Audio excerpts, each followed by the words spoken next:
Hello and welcome to episode 15 of Changemaker Supermom Stories. I'm your host Sarita Shetty, and as we are now in the year 2026, I am so grateful to open this chapter with yet another fabulous supermom.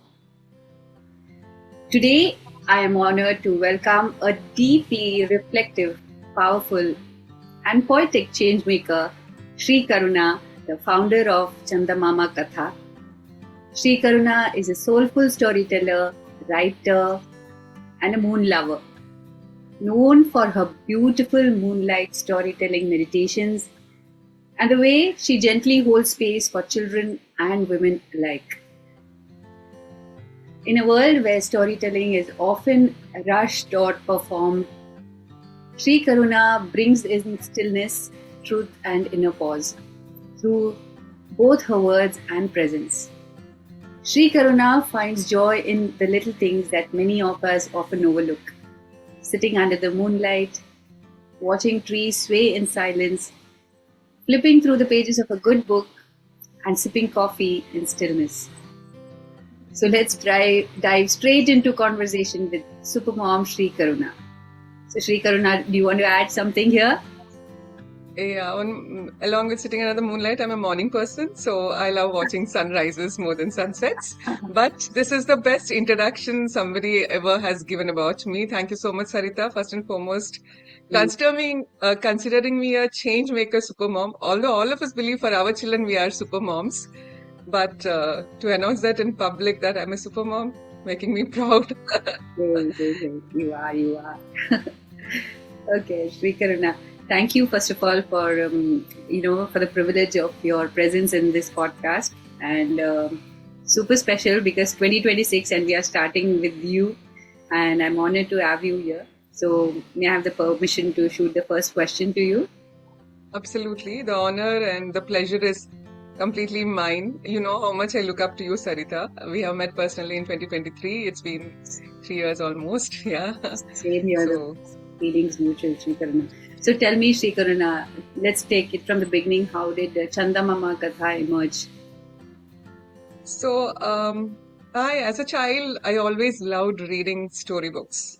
It is inherited genetically from my dad's mom, mom's mom. They all loved reading books, and my dad and his brothers, everybody loved reading books, and it passed on to me. And after till third grade, I was with my maternal grandmother, and when I shifted to Bangalore, my father always gifted books, whether it is Champak, Chandamama, Tinkle, Disney comics, Phantom comics, and all. And 3 years in Bangalore later, and Amar Chitrakatha, we had all binds.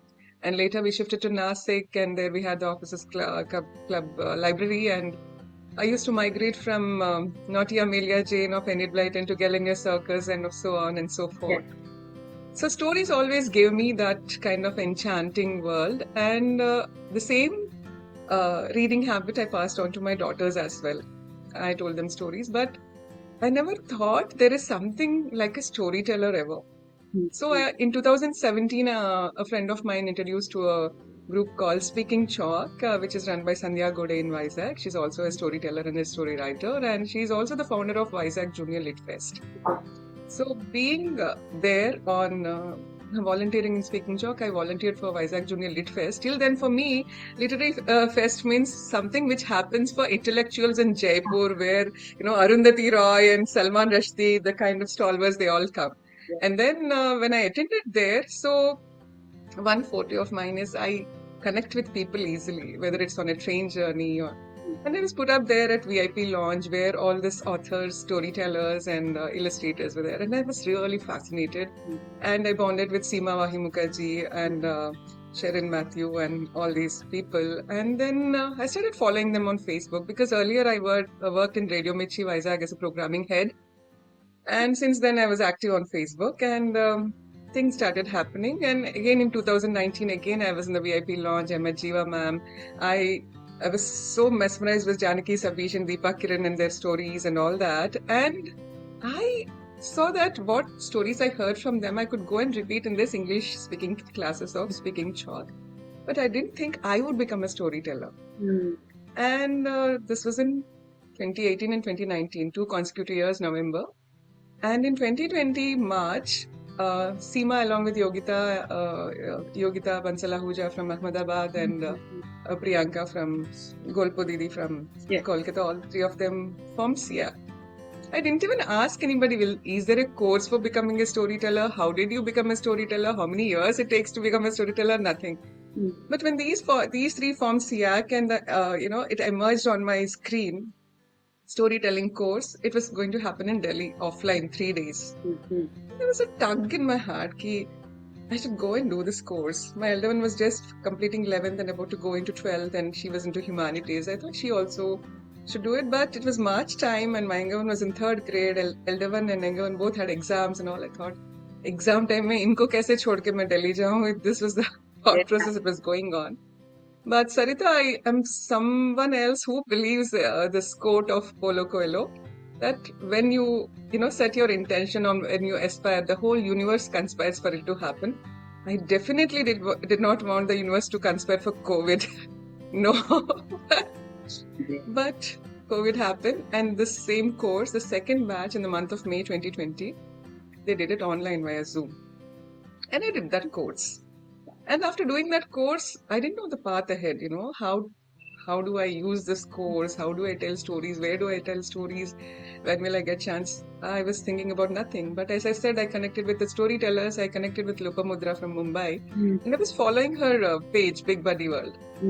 And there I saw that one after the other, all languages stories were there. She was doing the Indian languages. And there were Marathi, Gujarati, Tamil, everything was there, but Telugu was not there. Then I messaged her on WhatsApp, Lupa, can I do a story in Telugu? She said, why not? And that is the first time I remember I recorded Telugu story and sent her across. And she put it on YouTube on Big Buddy World channel. And that was my first story officially. And once that story went out and I shared it with because my education was in Nasik, I shared it with my friends from township, Malayalis, Maharashtrians and Gujaratis and all. They said they can't understand the Telugu language, but you sounded so beautiful. I mean, your voice is mesmerizing. And some Sarita or somebody else, Sarita Nair from Mumbai, and she came across and said, are you a healer? Your voice is like healing voice and all. Then I thought, maybe this is my calling, this is my passion.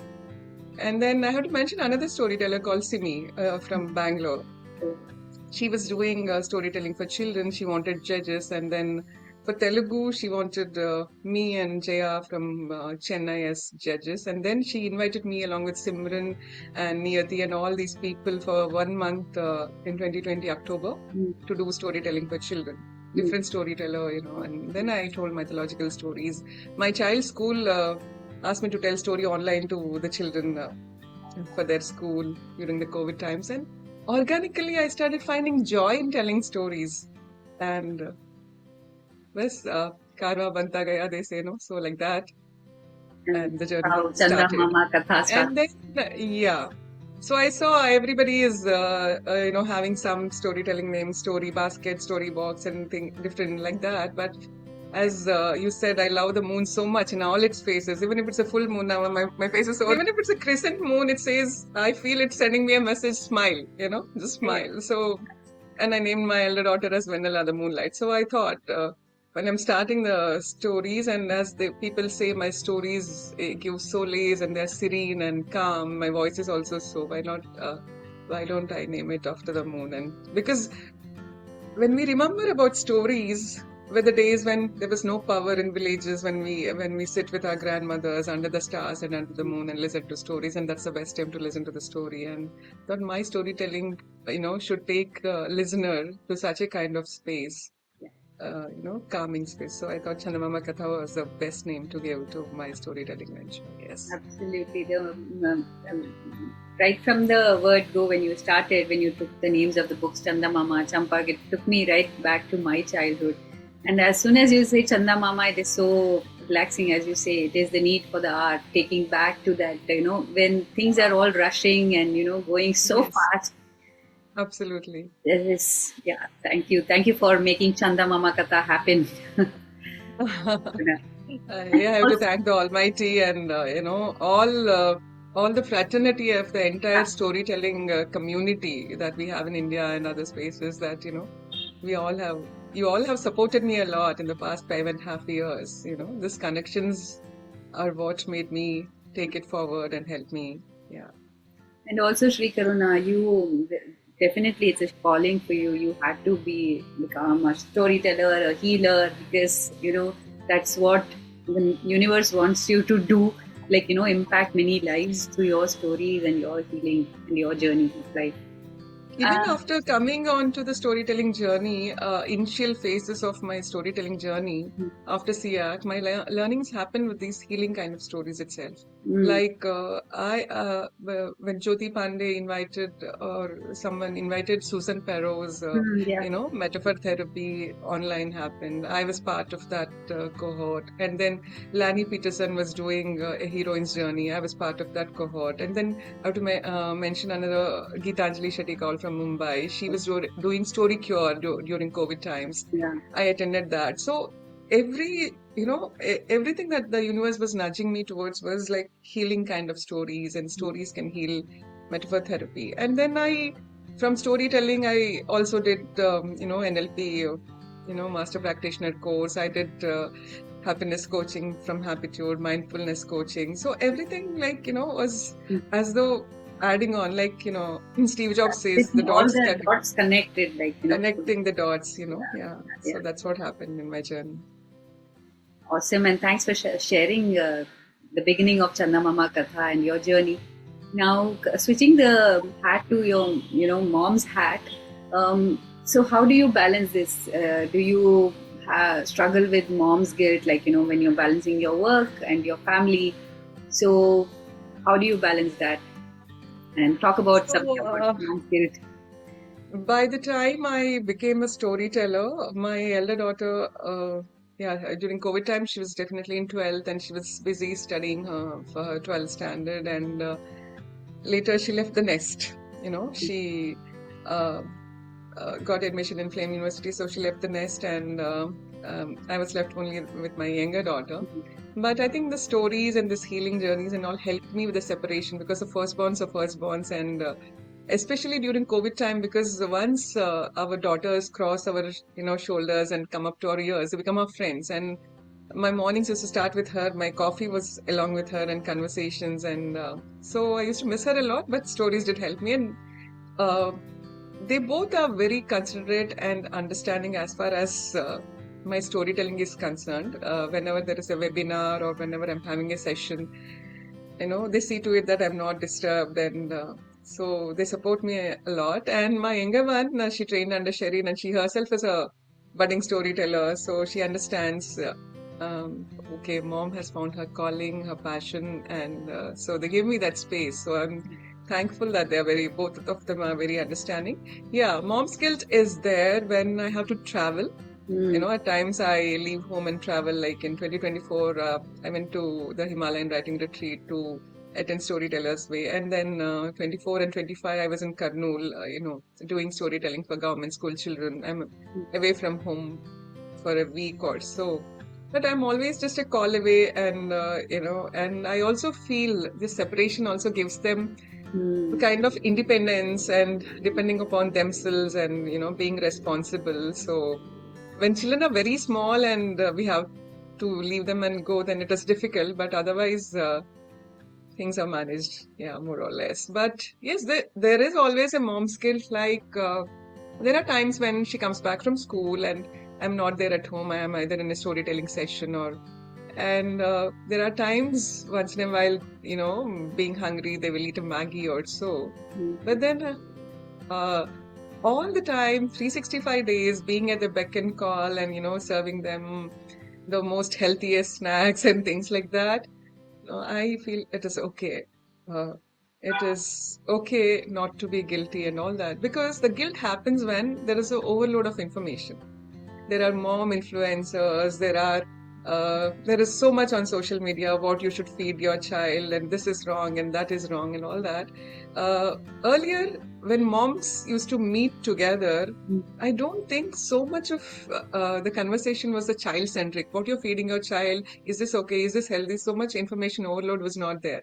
So my advice to moms is, it is okay that 365 days you're not feeding them healthy food. Mm. And it is okay, you're not there when they come back from school and once in a while, or if you're a working mom regularly also, as long as we give them that quality time, you know, Mm. uh, and they want to open up about their innermost feelings and, you know, fears, or, you know, be there to listen to them when they really need us. So this is what I feel personally. This is a beautiful advice for the young moms, or moms who travel for work.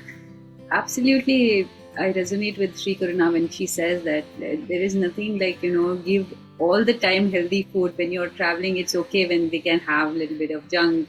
It's okay as long as when you come back and compensate with your quality time, and give them the listening whenever they need you. Make sure you're there in some way or the other. Thanks, Sri Karuna, for that helpful tip. So what gives me solace is whenever I remember, like for NLP coaching, I had been to Auroville, and I was just returning back home from Auroville to Chennai, and Chennai I had to take a flight. And I got a call from my elder one who had just joined college then, within 1 month of joining college, Flame University. And she said, "Mom, I am selected as writing coach for other writers in the Writers Club in Flame University, and no junior is selected like that. Within 1 month, I got this, and I got this bag, I got this, notepad, I got this pen, and I got this, Arundhati Roy's book." And so whenever there is some happy news or whenever they are in trouble, the first one to reach out is me, and that gives me a lot of joy. So that says a lot about you as a mom. Truly a super mom. Only it's happened because you invested in them, and that is why I believe that when children come and share with you, the first person, that shows what kind of mom you are, because you listen to them. Their stories, their sharings, right from maybe when they were baby. So that's what happens when they grow up. So the first person they share is with you, of course. Here I have to confess, Sarita, there were moments like I'm a human and we all seek validation and all. There are moments when we feel, I also went through mom's guilt. That's why I'm able to speak out here like this. There was one moment during COVID time, and every summer my parents stay in Hyderabad, I take both my daughters and be with my parents. I feel the wisdom that they get from grandparents is much more worth than summer workshops and all that. And that summer 2020, I was not able to visit them, and also I just was, missing my parents, and maybe I had a little conflict with my husband. And then one day I was just sitting on the terrace and I was crying, and then my elder one came up searching for me, and she said, "What happened, Mama?" I said, "No, I'm not a good mom, I'm not a good daughter, and I'm not a good, wife, I don't know." And then these two lines that she spoke to me resonate with me till date. She says, "Mama, you have raised me," and, Pari is my younger one, said, "Both of us as conscious and kind, people, like knowingly or unknowingly, we will not hurt a human being, an animal, or even environment for that sake.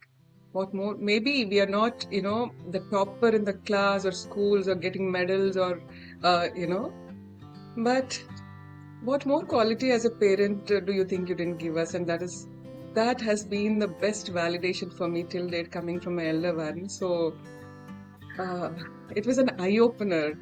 And now even telling to you, I'm getting goosebumps, Sarita. But I can see that. I can feel that. Yeah. So yes. So and that's thanks what for she being said. so vulnerable and sharing this. Thank you. And your sharing will help, I'm sure, some mother who's out there in the same place. And yeah, thank you for sharing that beautiful story of yours.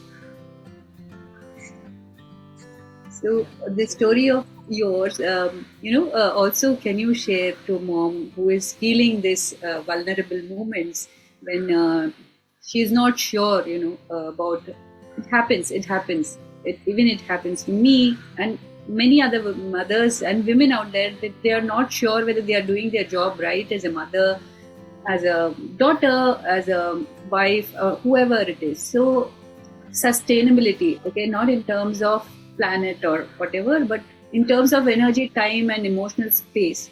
So, Sri Karuna, what are some simple practices you follow as a mother that others can try?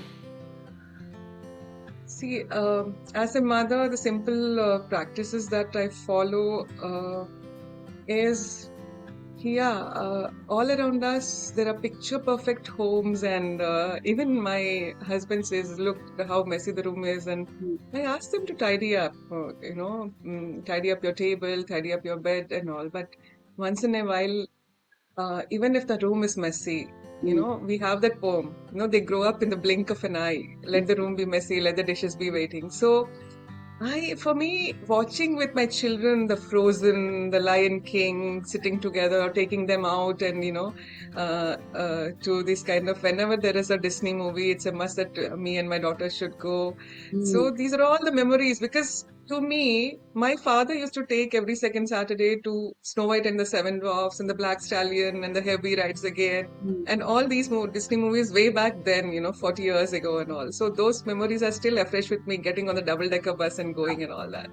So similarly, these memories that I make with my children, sitting with them and discussing about a book or watching a movie together that all three of us enjoy together, these are all the moments that I treasure. And when my daughter is allowed to bake something, being there, just giving them the things and, staying aside and watching them.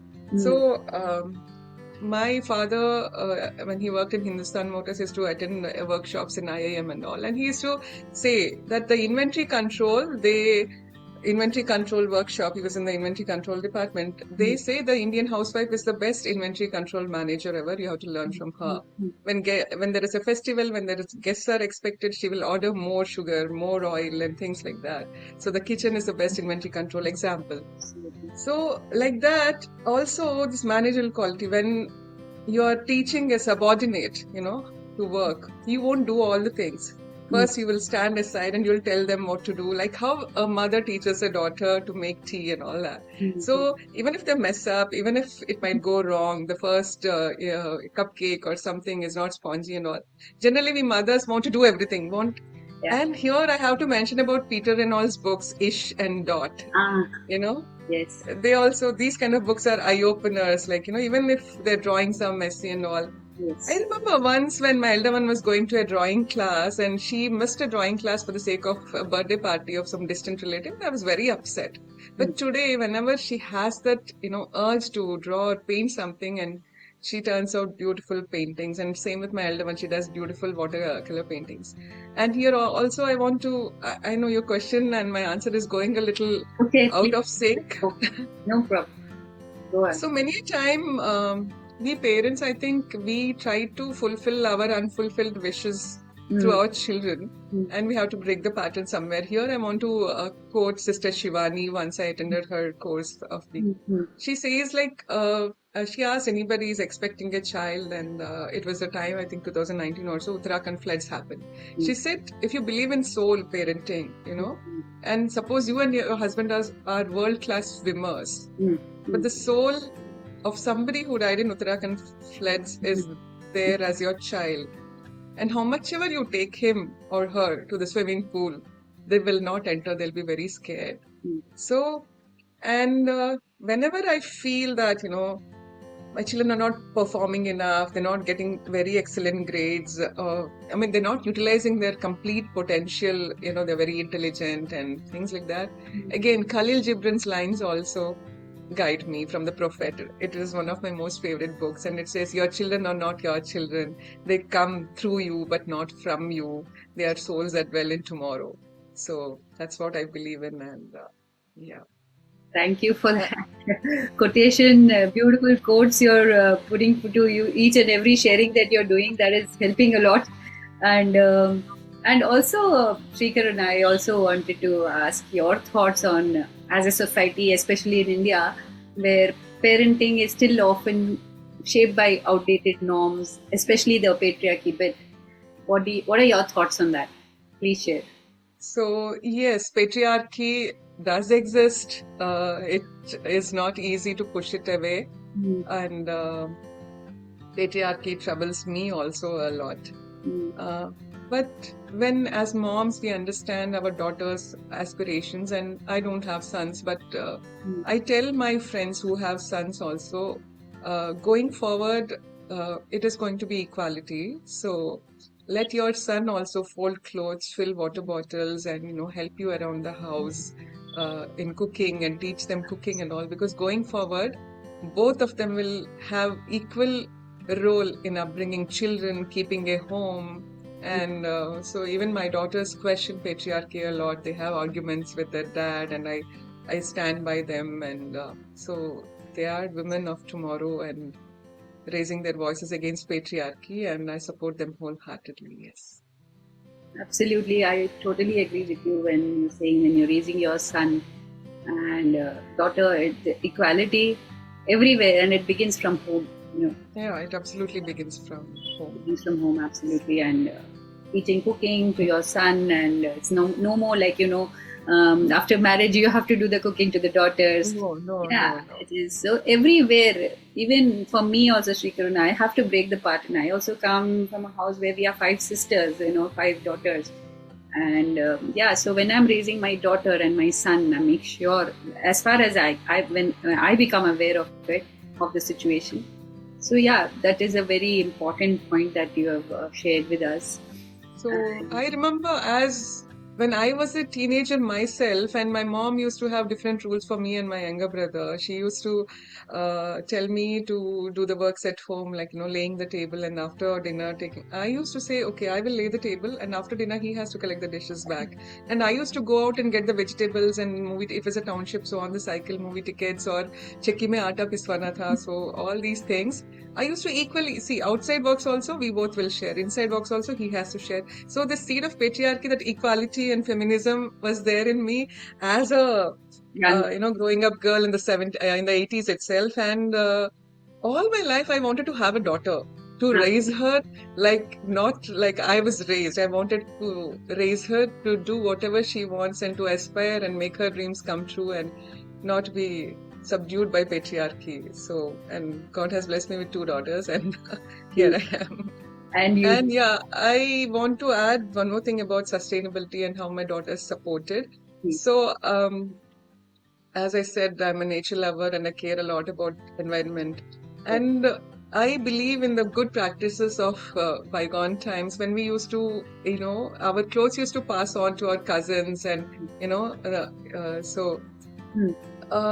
my brother is no more, so they didn't have immediate cousins on my side, and my husband's side, they were all grown up, but with family, friends and all. So I used to exchange the dresses, and even for that, say my saris, I borrow my mom's old saris, just mix and match. And my elder daughter's dresses are always, although they are 7 years, 10 months apart, are kept for younger one. Even my cousin's son, if he's outgrowing his jeans or hoodie, unisex pants and all. So I have I'm publicly telling this on Instagram, so that more mothers will not spend so much on clothes. When I see how much of clothes junk is getting piled up, posts like that, and for producing one jeans, how many gallons of water is wasted. And my daughters have seen me every single time taking a cloth bag outside. And when I forgot a cloth bag, they have seen me carrying oranges, in my handbag, or, in hand, or a bread packet, or, bananas, or even leafy vegetables wrapped in newspaper. So, and once they were aware, I started giving them for birthday potted plants, and I stopped whenever they went to their friends' places, birthday parties. I just wrapped their birthday gift in newspaper, or earlier reusable gift wrap, many times newspaper also, and put it in a paper bag and gave. And all these practices they have imbibed from me, and so these are the little things that we as a unit have inculcated. And so even for their birthdays, I used to have only that happy birthday there on the wall, which was same thing was used year after year, and no balloons, I used to say, because balloons environmental. And initially, the younger one, everybody's having balloons, why can't I? But later on, they understand and they see the greater picture, and they are proud of what you're doing for them. So this is one point I wanted to convey across. Yes, sustainability, and again, it all boils down to when there is going to be a star in your house through your mother or the father. So in case it was you. So when you were sharing your stories, I still remember. So when we were young, my dad also same thing. He used to not when buying crackers for Diwali, saying that's purely burning of money. Like those Yes, days I used to yes. get angry because every one of my friends used to burst crackers and used to not buy crackers and all that like little. So when I had my kids, so I started telling them, when I got the awareness of it, telling them, you should not, even burning of the crackers is, burning of money as well as it is bad for the environment and all Yeah, that is happening, plus child labor. So as to build the stories around them, and when you tell this, make them understand, and very young age, my both the children have not burst, crackers and all. They got it. So when you tell it through stories, like why you shouldn't do a certain thing, so sustainability and prevention of the earth and whatever, that starts again from the stories. As a mother, you tell your children, they get it, they get yes, it. yeah. So They do, they do. yeah, yeah. And yeah, so also Sri Karuna, just share, you have two amazing daughters, so which is one value or truth or hope you you would like to share with them that they can carry through their life? So what is that thing? Uh, the uh, the thought I can pass on to them is life is ever changing, you Mm, know. Life is always changing in new situations, and sometimes hopes are shattered and new opportunities will knock. Life is not standstill, and so every day is a new day. absolutely. And so believe in the power in you, within Mm, you, that you have the ability to mm, live the day to the fullest, with the along with the power in you and power in the universe. Believe in that, and what value I already inculcated in them, that be kind towards yourself, to everybody around you, and to the whole universe. Yes. These are the beautiful, two. beautiful. Yeah. And finally, what would you like to say to a mother who's listening right now, Srikarna, who feels overwhelmed, okay, disconnected, or unsure of her own worth? What message would you like to leave with her? So the message that I would like to give a mother is, you have an intention to raise your child beautifully. And when you have that intention in your heart, trust me, there is God and there is the universe helping you, holding you Hmm. to do that. And eventually, the child will blossom into a wonderful human being. Hmm. Earlier, they said, and now also it holds true, it takes a whole village to raise a child. So the onus is not on you alone. The child is learning from you and from everybody around.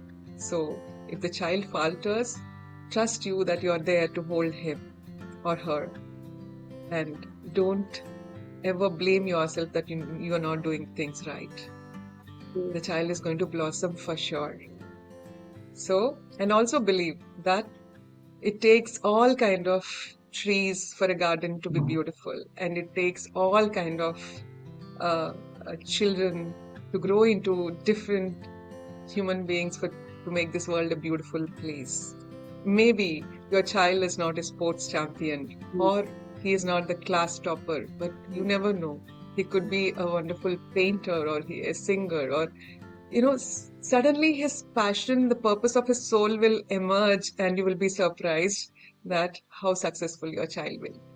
Or a storyteller, just like Yes, yes, yes. See, coming that as is a again like. coming back to ourselves. Like, I have changed so many profession careers. Like, six careers in our generation. You choose one and you stick to that. But maybe because of patriarchy, following my husband where his posting was there and all that, consistently I was changing. And whenever somebody asked, what are you, I used to say I'm a Jane of all and queen of none, instead of saying jack of all and king of none. But ultimately, when I was almost touching 50, I found my passion, and here I am as a storyteller, and everybody knows me as a storyteller.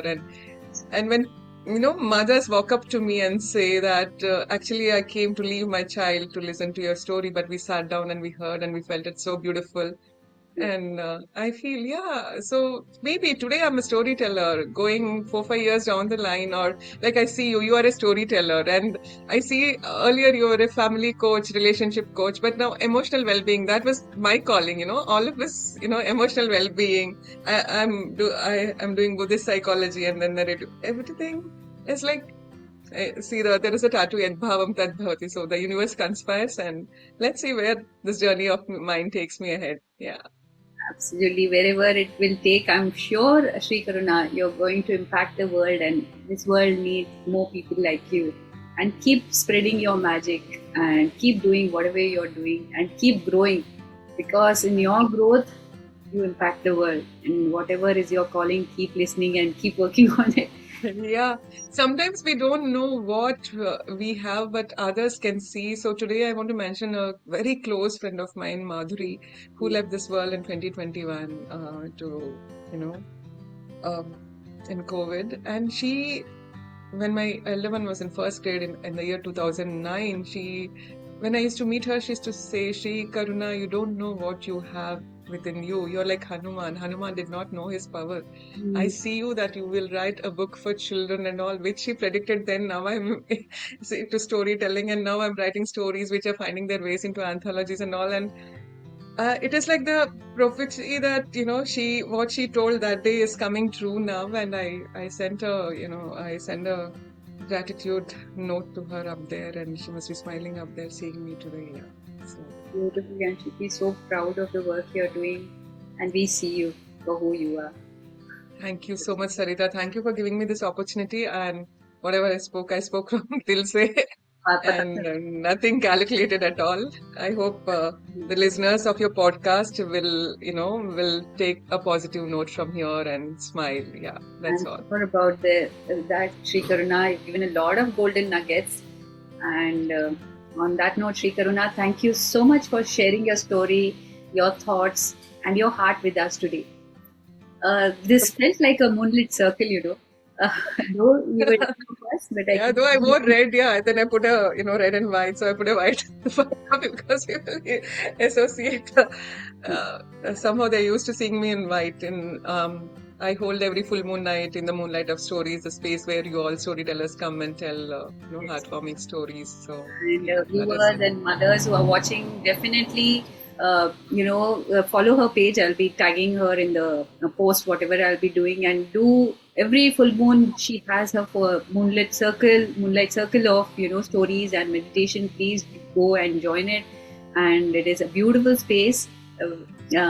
So you want to add something for that, Sri Karuna, about your No, I just want to add, generally it's a mindset that stories are only for children, but this Moonlight Circle, in the Moonlight of Stories the program that I conduct every full moon night around 8 p.m. in the evening, it's for 15 plus mature audience and adults.